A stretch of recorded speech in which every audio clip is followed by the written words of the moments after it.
Pendengar RRI dimanapun Anda berada, H-1 ya, bangsa Indonesia akan melaksanakan pesta demokrasi tepatnya pada 14 Februari 2024 besok.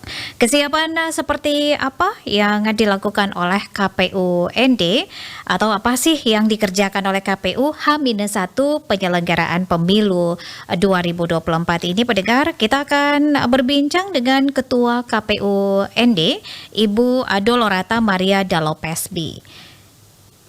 Ibu Mary, selamat pagi. Selamat pagi Lili, salam sehat, salam bahagia. Amin, salam sehat dan salam bahagia juga untuk Ibu Mary dan juga teman-teman di KPU ND. Baik, Ibu Mary, ini H-1 penyelenggaraan pemilu, apa yang dilakukan oleh KPU begitu ya untuk persiapan menuju pemilu 2024 besok Rabu 14 Februari 2024, silakan. Baik, selamat pagi pendengar RRI ND dimanapun berada, Bapak Mama, Kakak Adik, Om Tante semua. Kita hari ini 13 Februari 2024, tinggal menghitung jam. Kita akan menuju 14 Februari 2024. Mulai jam 7 pagi sampai jam 1 siang kita akan memberikan suara kita untuk memilih pemimpin bangsa ini 5 tahun ke depan. Kita akan memilih presiden, wakil presiden, DPR RI, DPD, DPRD provinsi, DPRD kabupaten kota. Nah, Leli dan pendengar RRI dimanapun berada, menuju 14 Februari 2024 yang dilakukan KPU ND selain melaksanakan seluruh tahapan yang menghasilkan 4 daerah pemilihan, 498 caleg, 18 partai politik, dan 211.004 daftar pemilih tetap kita. Sejak tanggal 10 Februari 3 hari yang lalu ya, KPU ND bersama Forkopimda Kabupaten ND melepas pendropingan logistik menuju kecamatan-kecamatan yang ada di Kabupaten ND. Jadi hari ini tuntas 4.000-an kotak suara dan seluruh logistik pemilu lainnya sudah tiba di PPK atau di kecamatan. Jadi tanggal 10 itu 8 kecamatan yang kita dropping logistik. Tanggal 11 itu tanggal 10 9 kecamatan, tanggal 11 8 kecamatan, dan tanggal 12 kemarin itu 4 kecamatan di dalam kota. Itu ND Utara, ND Tengah, ND Selatan, dan ND Timur. Dan mulai kemarin KPPS bersama PPS di monitoring didamping oleh PPK sudah membangun tenda, membangun tempat pemungutan suara. Jadi H-1 ini seluruh logistik sudah tiba di PPK, di kecamatan, dan ada yang dari tanggal 11 itu teman-teman PPK sudah mendistribusikan logistik itu ke TPS. Hari ini H-1 TPS sudah dibangun dan siap menerima logistik di TPS masing-masing. Begitu Ibu Leli. Baik, jadi hari ini sudah final begitu ya untuk pendropingan semua logistik ke kecamatan-kecamatan dan juga kelurahan-kelurahan yang ada di Kabupaten ND. Nah, bagaimana dengan pengamanan selanjutnya sampai dengan tanggal 14 Februari 2024 besok ini?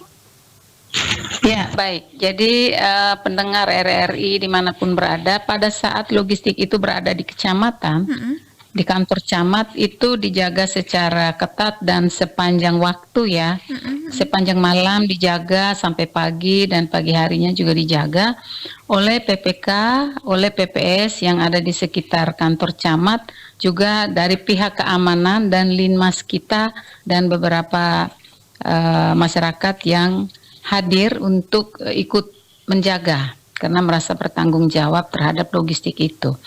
Ketika logistik itu bergeser ke PPS, ke TPS, itu dijaga oleh KPPS dengan linmas kita. Linmas kita juga ada pihak keamanan yang melakukan patroli. Kemarin kita Polres ND sudah menggelar apel pergeseran pasukan ya untuk menuju ke titik-titik yang menjadi pengamanan dari Polres Ende. Oke, jadi ini Ya, berarti bisa dipastikan bahwa semuanya aman begitu, dijaga ketat begitu, dikawal begitu Ibu Mary ya, untuk iya logistik yang betul. akan kita gunakan besok pada saat pencoblosan 14 Februari 2024. Nah, ini masih banyak masyarakat, kemarin juga kami update dengan Disduk Capil ya terkait dengan perekaman iktp yang masih terus dilakukan begitu ya oleh teman-teman di Disduk Capil, dan ini data bahwa masih banyak yang belum bisa merekam begitu ya, dan dipastikan mudah-mudahan ya hari ini semuanya sudah bisa memiliki KTP dari sekian banyak yang belum mempunyai KTP, dan mereka-mereka ini akan dibuatkan semacam surat pengantar begitu ya Ibu Mary ya. Nah, ini apakah nanti pada saat di TPS ini mereka akan dilayani, apakah semuanya masuk DPT begitu? Jadi kemarin kita rapat koordinasi dengan Kapolda. Sebelumnya kita rapat koordinasi dulu di Polres Ende dengan seluruh pemangku kepentingan di Kabupaten Ende. Lalu sorenya siang sampai malam kita rapat koordinasi bersama Kapolda dan seluruh Forkopimda penyelenggara di Provinsi NTT. Nah, untuk Ende Ya. data kita 211.004 itu DPT. Di dalam DPT itu terdapat 20.112 yang berpotensi belum memiliki KTPL.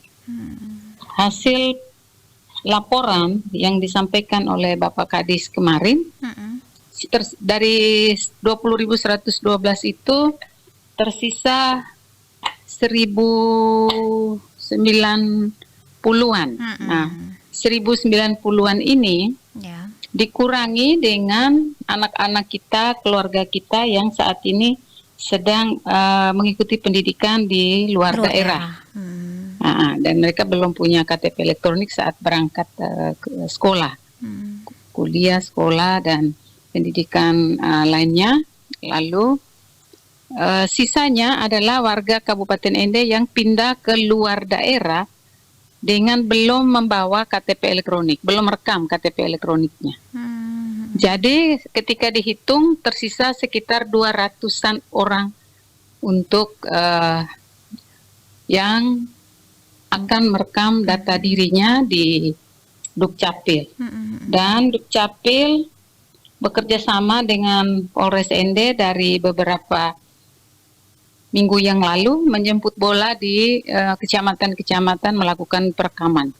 Dan baik di kantor Dukcapil, Ende maupun jemput bola di kecamatan-kecamatan itulah yang secara progresnya sangat tinggi. Proses perekaman KTP elektronik ini bagi masyarakat kita yang belum mengantongi itu. Jadi saat ini tersisa sekitar 200-an orang yang belum rekam datanya. Nah, apakah 200-an ini semuanya bisa diakomodir hari ini untuk perekaman iktp-nya, Bu Mary?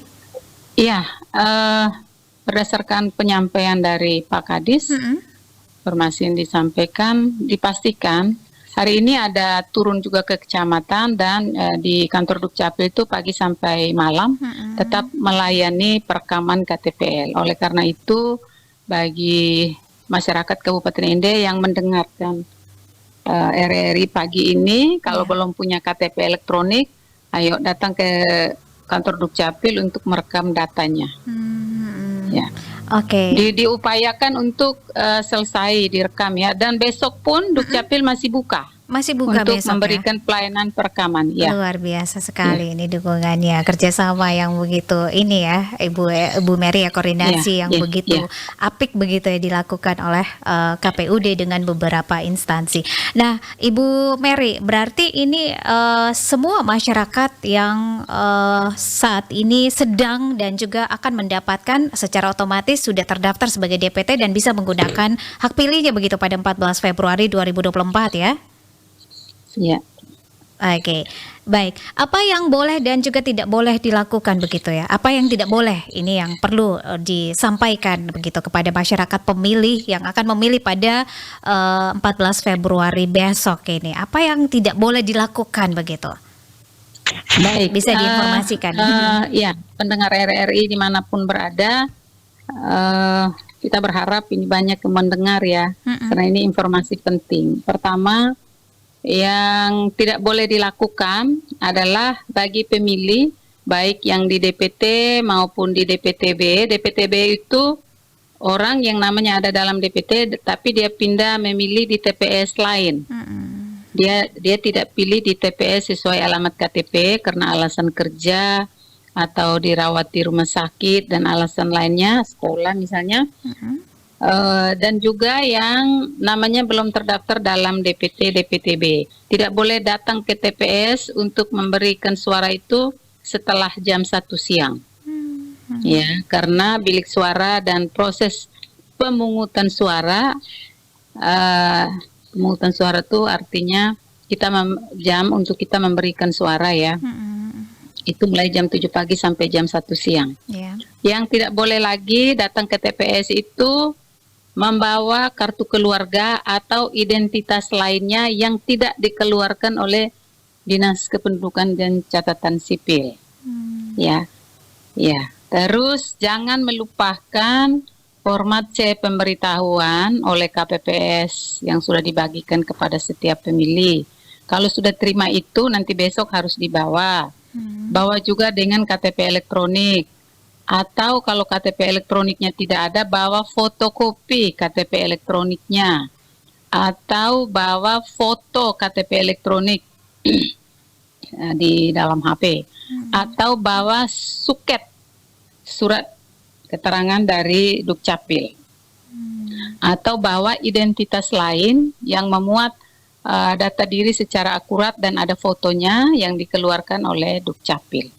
Berikutnya yang tidak boleh dilakukan lagi adalah mengenakan atribut yang menunjukkan keberpihakan atau menolak salah satu peserta pemilu.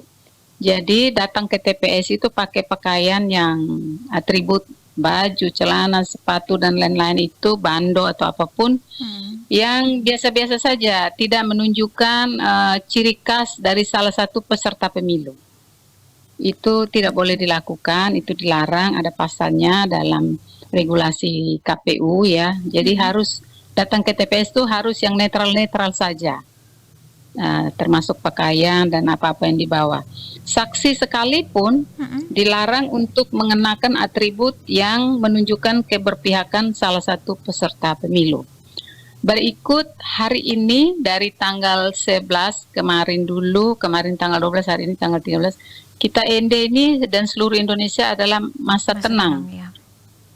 Ya, masa tenang itu diberikan kesempatan kepada setiap pemilih untuk berpikir, merenung, menimbang-nimbang, kira-kira nanti suaranya diberikan kepada siapa. Dan di hari ini tidak ada lagi kampanye dalam bentuk apapun, kecuali sosialisasi yang dilakukan oleh penyelenggara, baik oleh KPU maupun oleh Bawaslu. Ya. Oke. Begitu. Jadi itu hal-hal penting yang harus diingat begitu ya oleh pemilih dan juga seluruh masyarakat Indonesia. Nah, Ibu Mary, bagaimana dengan pelayanan atau TPS di rumah sakit begitu? Apakah ada dibuka secara khusus untuk pasien-pasien di rumah sakit yang sedang sakit begitu supaya mereka juga bisa menggunakan hak pilihnya begitu? Apakah ada TPS khusus begitu? Ya, jadi kalau untuk pemilih yang sakit, yang terutama yang sakit di rumah maupun di rumah sakit, yang sakit di rumah pada saat petugas mengantar surat C pemberitahuan, ya, atau yang rumahnya tidak dikunjungi oleh petugas kami karena tidak dikunjungi, tapi dalam rumah itu ada yang sakit atau sakitnya setelah petugas kami pulang selesai berkunjung. Nah, itu harus dilaporkan kepada PPS atau KPPS kami bahwa di rumah ini atas nama ini namanya tercatat dalam DPT, dia sakit. Jadi tanggal 14 Februari besok dipastikan dia tidak datang ke TPS. Nah, atas dasar pemilih yang kondisinya demikian, nanti petugas kami dari TPS itu akan mendatangi si pemilih yang bersangkutan dengan membawa surat suara sejumlah sesuai dengan yang menjadi haknya orang sakit ini yang akan menggunakan hak suaranya. Misalnya dia akan memilih 5, dia punya hak mendapatkan 5 surat suara. Sejumlah itulah yang kita bawa bersama dengan, ya, kita bawa ke rumah orang sakit, bertemu dengan dia, dan dia memberikan suaranya. Jadi seluruh perlengkapan yang akan dia lakukan dalam proses pemberian suara itu kita bawa dari TPS, ya. Lalu surat suara dengan perlengkapannya itu bawanya dengan kantong plastik berwarna gelap. Jadi bukan kotak suaranya yang dipikul dari TPS menuju rumah yang bersangkutan, tidak. Ya, jadi seluruh logistik untuk dia menggunakan suara, memberikan suara itu diisi dalam kantong plastik berwarna gelap. Nanti setelah selesai dia menggunakan hak suaranya, petugas kami kembali ke TPS dan proses itu dicatat dalam format kejadian khusus. Jadi kalau ada hal-hal yang terjadi di luar dari itu ada aturannya, dicatat dalam format kejadian khusus. Oke, untuk yang ada di rumah sakit sendiri seperti apa, Ibu Mary? Kalau yang ada di rumah sakit koordinasi dengan direktur rumah sakit. Harus diidentifikasi dulu berapa pemilih yang ada di sana, dia pemilihnya apakah DPTB, maksudnya orang yang dari luar ND yang akan pindah memilih di TPS di terdekat dengan rumah sakit, ataukah dia namanya belum ada di dalam DPT, dia hanya bawa KTP elektronik, itu kan jelas tidak bisa kalau dia berada dari luar. Jadi kita berkomunikasinya dengan direktur rumah sakit dulu. Oke, ya. Baik. Untuk disabilitas sendiri seperti apa? Apakah boleh didampingi begitu pada saat pencoblosan, Bu Mary? Ya, jadi pendengar RRI ND, bagi pemilih yang berkebutuhan khusus, yang disabilitas ya dengan berbagai jenis, kecuali buta huruf. Nah, buta huruf kan tidak ada lagi di dalam aturan. Jadi yang disabilitas misalnya tunanetra, tunadaksa dan lain-lain itu dia bisa didampingi. Pendampingnya adalah atas permintaan dari yang bersangkutan sendiri. Jadi dia yang meminta saya ingin didampingi, ya saya minta didampingi oleh yang ini untuk bantu saya masuk di dalam bilik suara. Sepanjang yang bersangkutan bisa melakukan sendiri memberikan suara di kertas suara, dia bisa melakukannya sendiri. Ya, pendampingnya hanya mendampingi, menemani, siapa tahu dia kenapa-kenapa, misalnya jatuh kah, lemah-lemah atau apa. Tapi kita tidak menginginkan. Nah, kalau misalnya kalau yang bersangkutan minta bantuan, saya ini tidak bisa mencoblos, yang mendampingi bantu dia untuk memberikan suara, itu diperbolehkan. Dengan catatan orang yang bantu memberikan suara dari si yang sakit ini, yang berkebutuhan khusus, harus merahasiakan apa pilihan dari orang yang dia dampingi, orang yang dia bantu. Lalu si pendamping ini harus mengisi dalam format pendamping pemilih. Jadi semua yang dilakukan itu ada regulasinya yang mengatur. Jadi kalau yang pendamping pemilih itu harus mengisi surat pernyataan yang isinya bahwa salah satunya merahasiakan pilihan dari orang yang dia dampingi dan lain-lain. Berikut larangan, tadi saya lupa saya tambahkan larangan selain tidak mengenakan atribut, jangan lupa bawa KTP dan surat C pemberitahuan atau format A pindah memilih. Larangan lainnya adalah tidak boleh membawa HP, tidak boleh membawa kamera atau media apapun yang bisa dijadikan memfoto pilihan foto kejadian di dalam bilik suara. Jadi saat masuk di dalam bilik suara itu tidak boleh membawa HP atau kamera lainnya. Berikut tidak boleh memfoto apa yang menjadi pilihannya dan menyebarkannya. Jadi tidak boleh foto lalu menyebarkan ke publik atau kemana-kemana, itu tidak boleh. Jadi masuk bilik suara itu hanya bawa apa yang diterima dari ketua KPPS, 5 surat suara atau berapa surat suara sesuai dia punya hak, dan masuk ke dalam menggunakan hak pilih dengan alat yang sudah disiapkan di dalam bilik suara. Oke, Begitu. baik. Jadi ini banyak hal yang kita ketahui begitu ya, atas informasi yang diberikan oleh Ibu Mary di kesempatan pagi hari ini. Baik Bu Mary, waktu kita sudah selesai. Terima kasih untuk waktunya berbagi bersama pendengar Pro 1 RRI ND. Selamat pagi, sukses Ibu Mary untuk 14 Februari 2024 yang adalah hari pencoblosan pemilihan umum 2024. Terima kasih, selamat pagi. Selamat pagi semuanya.